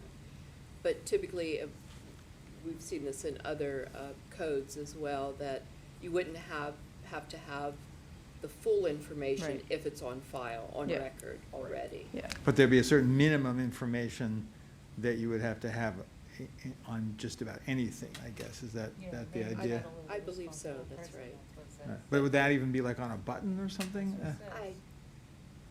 That would be, I'm not for it or against it, I think it'd be helpful to get that clarification, That's because a that good could question. make Yeah. a little button or sticker really cluttered, and if it makes sense to have it and other people have it, I'm okay with it, I'm just curious about that. We'll find out. Okay. So it does read that the authority line needs state the name and Right. title of the responsible person, they only need to do that if it's too small, but even that could be hard to fit, Yeah, so. yeah.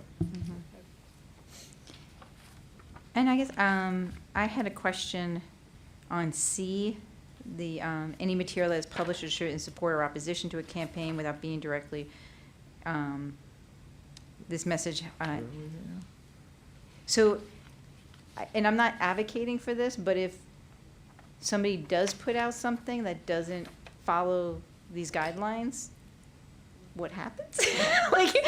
Like we say you're not supposed to do it. I don't know if we want something, like a consequence or anything, but I'm just sort of curious because, Right, and I think To this. there is a consequence in that it's a violation of this I mean- section and a Class B offense. okay, But how that all gets carried out, I honestly am not completely sure. Okay. So we'll get more information on that. okay. Mayor, could you clarify? Maybe I misunderstood. So the in-kind contribution definition seems to be, I wasn't there. I was on, looks like you already jumped over it, but no, I was on, did I? I'm sorry. Did my pages get messed up? I'm on chapter 5.12, fair election practices. See? I think he's Well- going back to definitions. Oh, yeah. Did you have a question well, on I the thought we were definition? talking about in-kind, and Well, that's the That was the definition, but I think Councilwoman DeBala had the same question I did, which is later on when you need to account for. oh, I had a question about the definition, Okay, actually. sorry, I- go ahead. And I didn't realize the time, where it appeared. Yeah. So, again, this is something I'm just inquiring about, I'm not advocating per se, but I know, for example, at other levels of government, that if someone hosts an event in their home and provides a sort of limited amount of food and drink, and they just providing it themselves as a host as opposed to a catered event, that usually falls within a category that doesn't really even have to be accounted for unless it's above a certain amount. And if the answer is we don't want to do that, that's okay, but I just was wondering if we want to do that. So if somebody, you know, you had a small gathering for your campaign and somebody put out cheese and crackers and soft drinks, that's usually at the federal and other state level, I don't think they usually say you have to add up your receipt from Safeway and submit that and count it as a contribution. That's Right. just Put right. another Right, way, so- is that included in residence? Yes, but also I think if that's not something they would typically charge for, the cheese and crackers and the soda that they're providing at the event, if that's not something that they would normally charge for, then it's not an in-kind contribution. It's not a service. They don't have a service that is hosting house parties for candidates. As I read it, that would be, Oh, normally the- charges is the question, is the. to me, that's what. Yeah. Okay. Yeah, so if somebody's a caterer and they donate Okay, their, that's right. that's Yeah. I That's don't- exactly. I don't think that's exactly- charge my I get guests you for now. dinner, so that's the thing. Okay, that That's makes right. sense, thank you. You don't? Can I come Occasionally, over? depends how I feel about them that night. But again, these are Yeah. good questions. But wait, so then under that, if you got it catered, Well, then you do have to. would it, because it says means the fair market value for goods or services which the contributor normally charges. So if I hire a caterer for an event Hmm. that I'm having at my house, a dinner, I don't usually make you pay when you come for dinner. So I'm the contributor, right? I can't believe you would ever have a caterer and not just cook yourself, so. Right. So this is Good confusing. And I clarifying questions, and I think yes. this gets Good. to the question I was gonna have later of like, how do you Yeah. count things? Yes. So so I think there's like one thing, like you bake cookies or banana bread for your volunteers. That's not counted here. But you have an event in which it's fairly large and you're hiring a caterer or doing all of that. Does that get captured under here as something you need to calculate? Yeah. Yes, and these are good questions, and I think we want to know, we absolutely want to have the answers to these Yeah. questions before any We of vote this on becomes law, so, Okay, so we'll explore this further. Good. All right. So if we're back to the section on campaign material, is this the place to ask about the location of the campaign signs, or is that in another section? That's right there. D, D. I missed it. that's the Okay. next thing. All right, so, my question, based on the experience in the last election, is folks are not always clear where the line is between the right-of-way and the private property. The classic example being two sides of Ethan Allen Avenue. On one side, it comes all the way up to the street, the other side, there's a setback, and the setback isn't even from property to property. In one place, it's so many feet, in another place, it's so many feet plus a couple more back after that.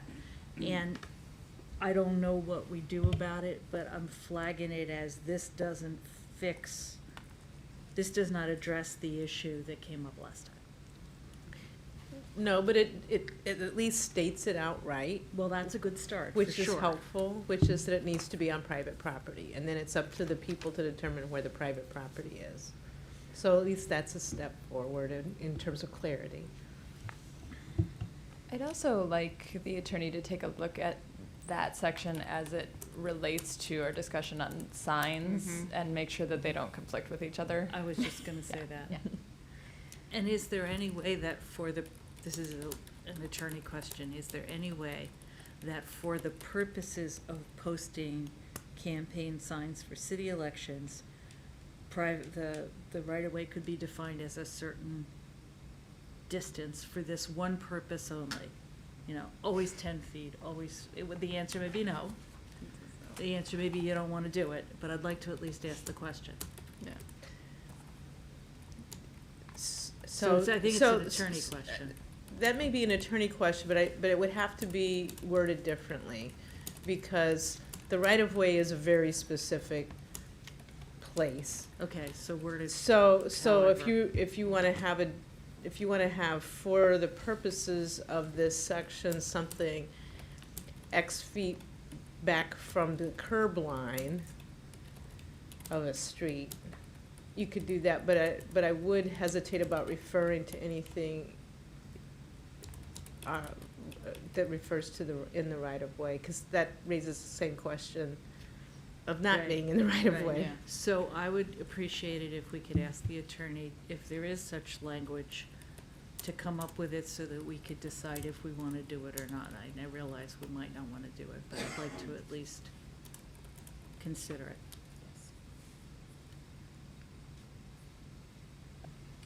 And as you talk about this, also for the attorney is the question of content, Right. because you're calling out election signs specifically as content different than other signs.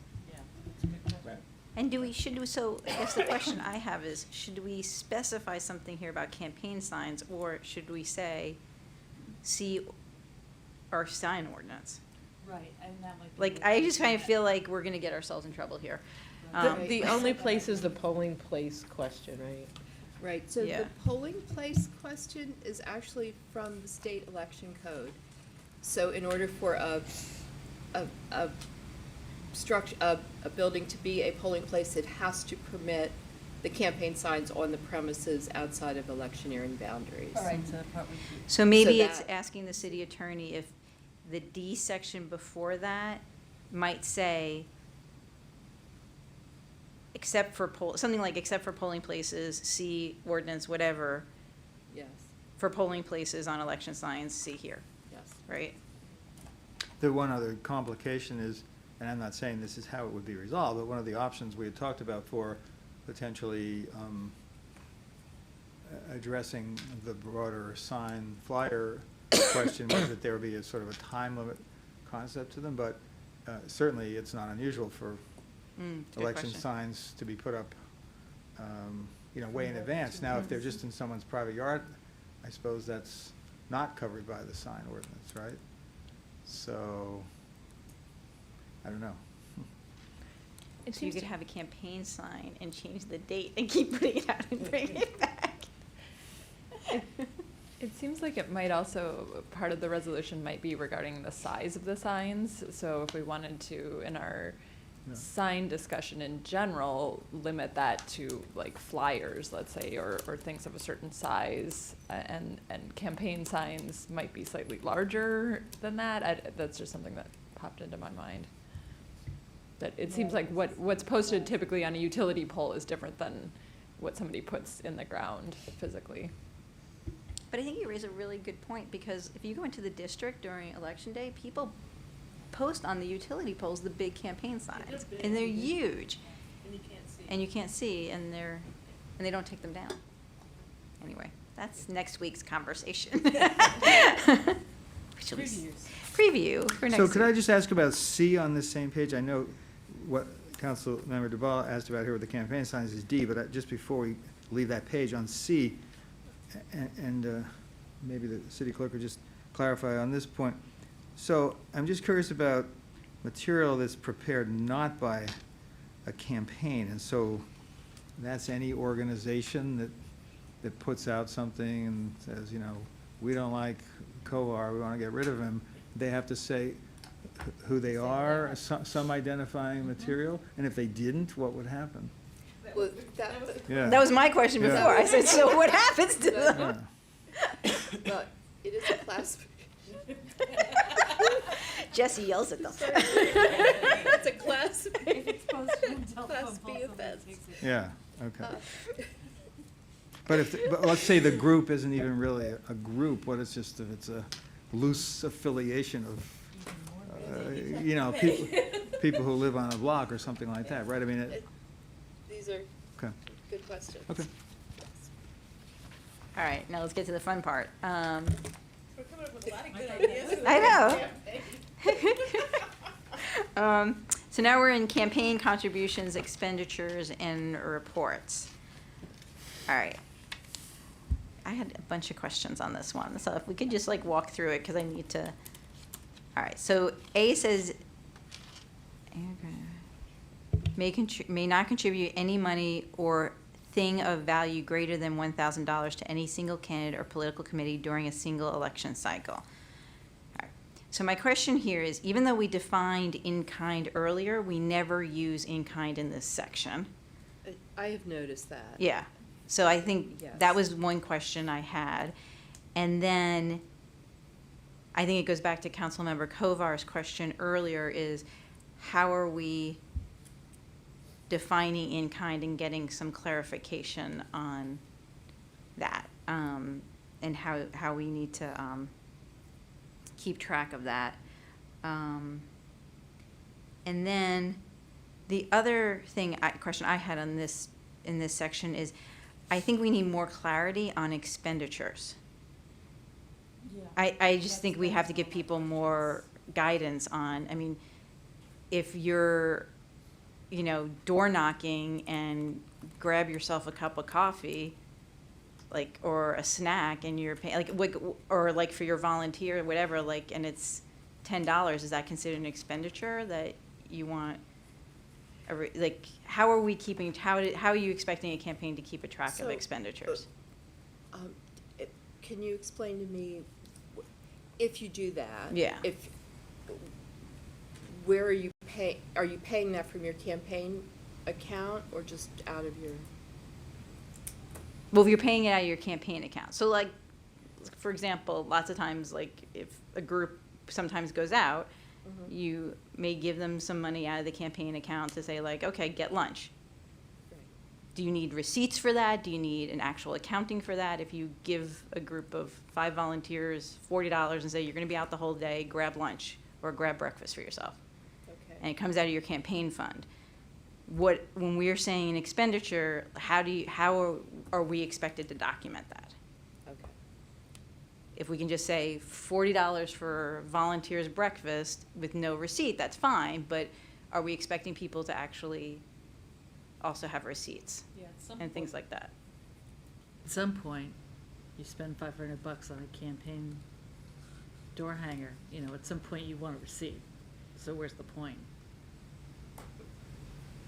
Right, okay, as it is, it's good to hear from candidates, to hear how you think about these things.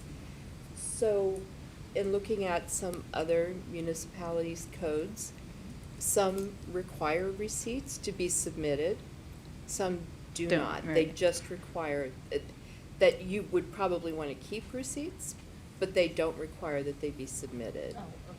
So in this, the way this is written, there isn't the thought that receipts would be required to be submitted. Okay. You could think otherwise, but this doesn't anticipate that being required. Okay. Exactly, you would be providing a list of expenditures.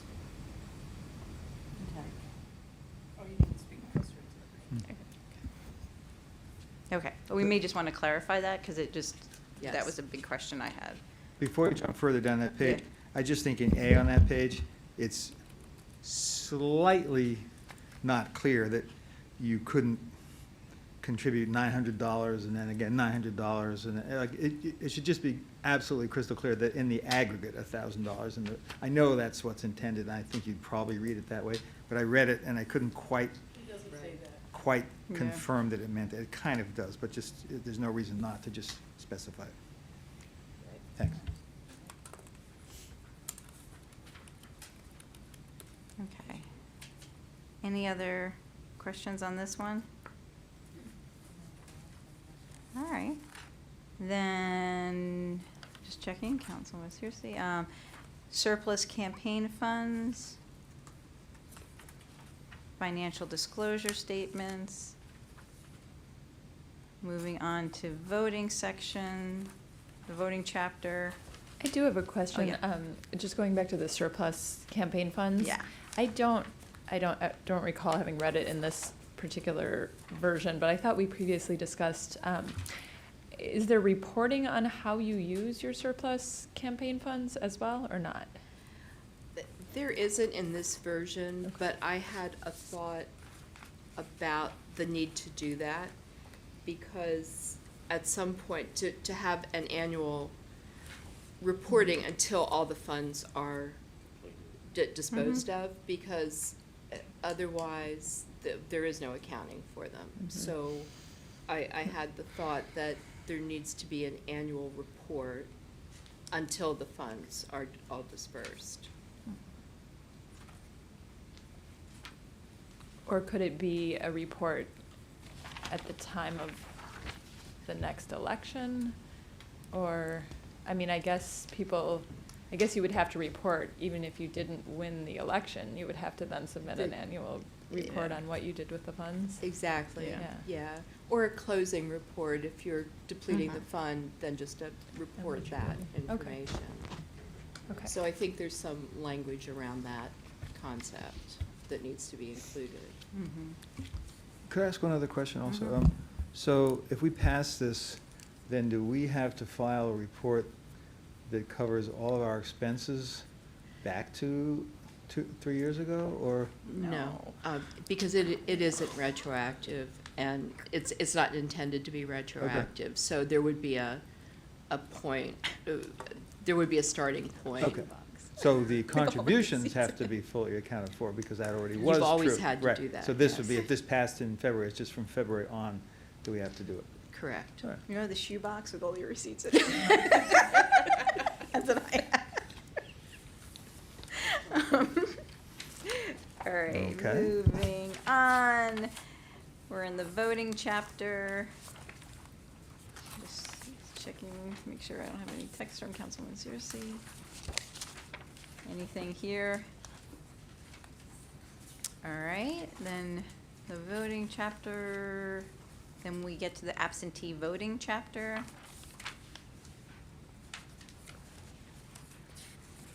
And provisional ballot. I'm sorry, I had one other question. Yeah. The time allowed for voting, so Where are you? this is on 5.16.040, and it looks like it previously said after 5 minutes, they might ask you to leave, and you're supposed to vote expeditiously, but we got rid of the 5 minutes.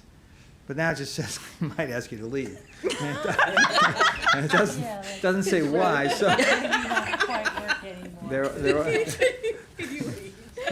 I mean, no, I mean, it's a serious thing, because someone might easily be grappling, especially with the, you know, who knows, what would happen. So there ought to be some thing that explains why they might ask them to leave. If it just doesn't look like they ever want to leave, you know? And my thinking around this is it may make sense to just take that entire paragraph out.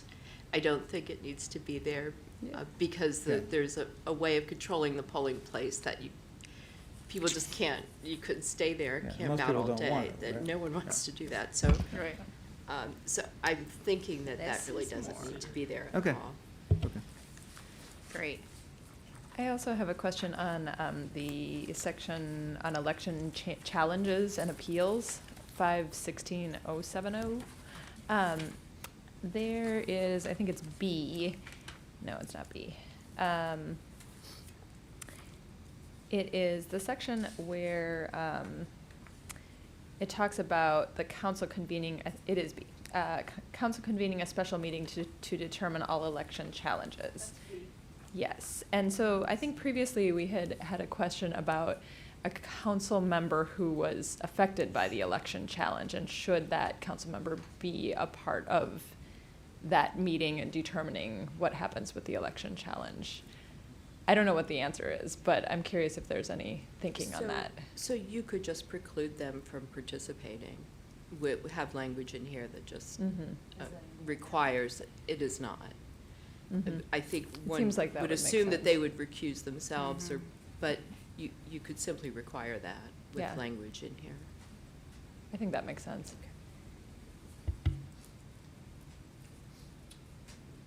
Okay. Absentee voting. Going once. provisional ballots. Board of Elections.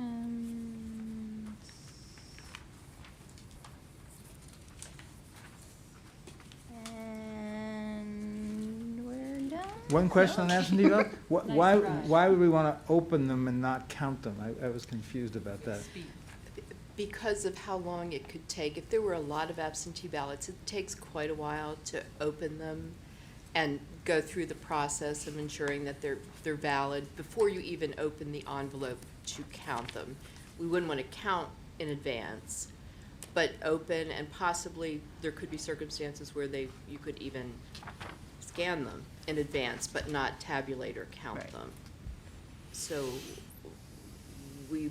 the board wanted to have the option to start that processing before the Right. polls close, without revealing any results or Right. anything like that. So the only thing that occurs to me is if there's some challenge, and they say, oh, yeah, we opened them 12 hours ago, and they've just been sitting around over there for 12 hours. How do we ensure that that doesn't Well, happen? that's an election security issue. Oh, I'm not sure what, I Well, I understand mean, your if there's question. a challenge later on, and someone raises a question about the absentee ballots, and they've been open and hanging around wherever for, the whole day before,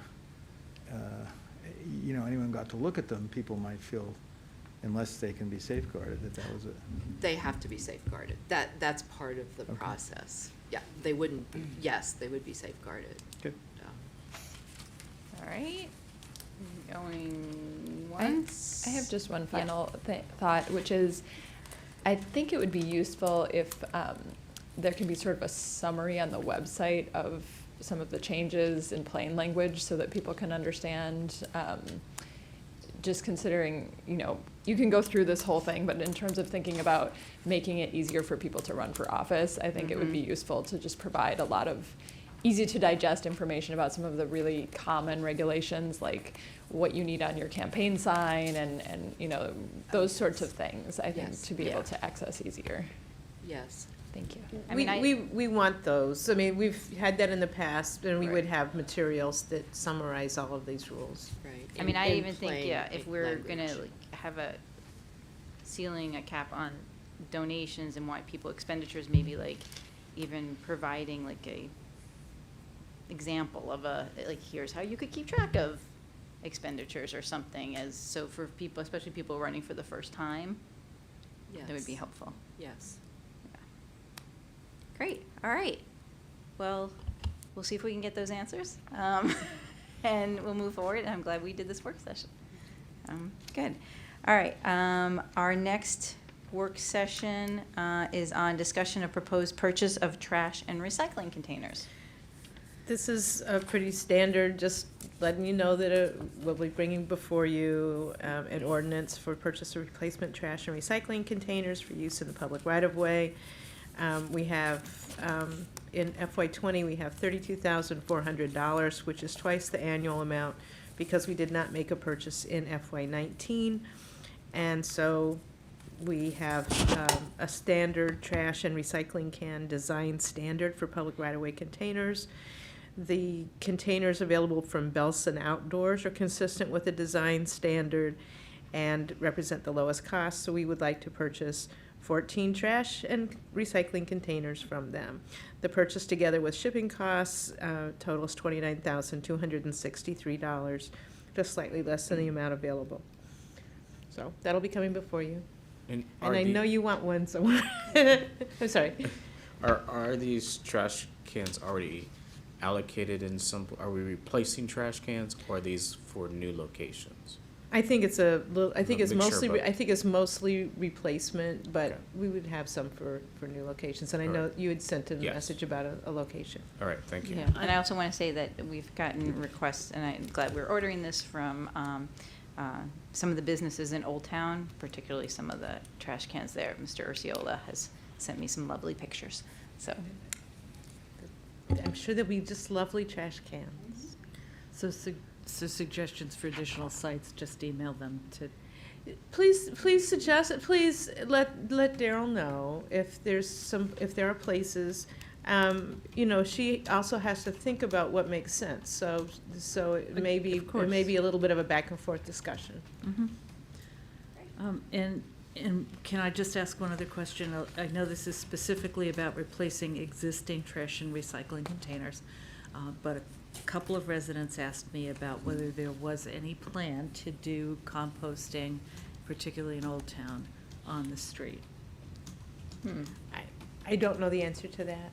I'll Okay, find out. could we find out whether that's in the works, or if it's held up because of volume issues with Prince George's County, or what the story is? Yeah, I mean, I think, you know, compost has its own unique characteristics, It so I'm does. not sure that that's something we can just do in the public right-of-way. All right. The containers, there are containers that you could do it. They're more money than these, but there are certainly containers, other cities do it. Yeah, so, It's so. more a question of whether, given all the other demands for expanding the composting program, whether this is even in the mix. So, that, I think it'll be fine to get some information from Ms. Braithwaite. You know, we have a number of apartment buildings and other places where we don't have good compost, and I would really, that to me is more of a priority. We get more requests from Yeah, apartment. that's what I just said. And, yeah, but not so much in regular public, like, areas for that. So, trying to figure out how that might be handled differently is a conversation probably for the upcoming budget year, but I will ask that with Ms. Thank you. Braithwaite. Great. All right. Our last item is to discuss fiscal 2020 budget amendment number 2. Is the Deputy City Manager going to take us through this? Sure, I can speak to this. It's a relatively short one. As you know, we typically do 3 or 4 budget amendments throughout the year, and we do them to reflect changes that are needed, amendments that are needed to the adopted budget. And if you'd like, I can walk through each of these since it's so short. The first one is to increase the budget to provide for participant incentives in the Safe Routes to School program. This $1,494 is actually the city's 20% match to a $5,976 grant award that we received. The second one is for we need to increase the budget for our COG. For the money we contribute to COG. This contribution is for the Public Safety Fund expenses that total $8,878. These are proportionate to the member jurisdictions of COG. This was not included in the budget originally on accident because it was confused with another public safety related increase to COG. And if I can, these are payments that we're being asked to do because the federal government cut back on some of the Homeland Security funds. Correct. The third item in the list is one that we had before you during a work session a few weeks ago related to hiring of a new position in finance so that there's overlap while one of the current senior accounting assistant positions is still here. She'll be retiring at the end of the year, and that's to provide for some cross-training before her retirement. And also, there are about half of these funds are related to a new position that we created, changing the budget specialist position to a more senior level position that will serve as a backup to the finance director. The title is Budget and Accounting Manager. We're recruiting for that position right now. We hope to have it hire for it sometime in December. The fourth item. Before you go on, so I want to clarify, because I've had a couple of people ask me, we did have this discussion about converting a lower level position to a higher level position. Correct. This is not creating a new position and filling the old one. That's correct, yep. Just wanting to be very clear on that point. Thank you for that clarification. Yes, the number of FTEs remains the same. Thank you. It's just a elevated position. But that bakes in a slightly higher compensation level going forward, once the Yes. hire is made, right? Correct. Yes, so for next fiscal year, we'll be budgeting for a position at about the $85,000 range instead of $65,000, if I remember correctly.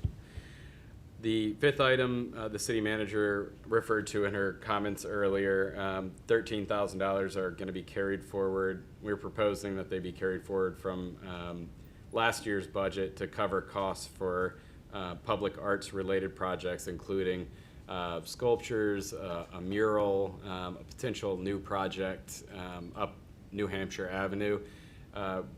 Some of the plans include putting out an RFP for some mural work, and we hope to have about $30,000 budgeted for that. The New Hampshire Avenue Bikeway item and the one, if you skip the Safe Routes to School one, those are related. One is to provide funds for a 20% city match to a grant that we received in the amount of $117,500. And the reason we need to amend the budget in the special revenue fund is to acknowledge receipt of those grant funds and to create an account to show both the revenues and the expenditures. And then the Safe Routes to School item for $18,816, similar to the New Avenue Bikeway, that's to account for both the revenues and expenditures associated with the I Can Shine program. The grant that we actually received for that program is much larger than that. Much of those funds will be budgeted in the fiscal year 20 budget, and the reason that we don't have the 20% match showing on here is because, if you'll recall, we actually budgeted for that, anticipating that we would receive the grant, so that's already included in the budget. The only other remaining items that are included in the ordinance are simply showing that we're creating two new special revenue fund budget lines to account for the transportation grant revenue and expenditures that I mentioned. Councilwoman Duvall, do you have a question? Yeah, just to comment, I know there's a lot of really exciting things going on suddenly with biking, with bikeways in the city and with bikeway planning. And so, not now, but maybe in the next city manager comments, just a brief update on where we're at so that everybody knows what we're doing with the $117,000 plus 20%. I know because I'm following it, but just, I think it's really interesting, not a full-blown presentation, just a little update. Thank you. Any other comments, questions? All right, seeing none, then this will come back to us to vote on next week, and we are adjourned. Nope, don't have anything from Councilwoman Searcy, so we are adjourned. Thank you, everyone.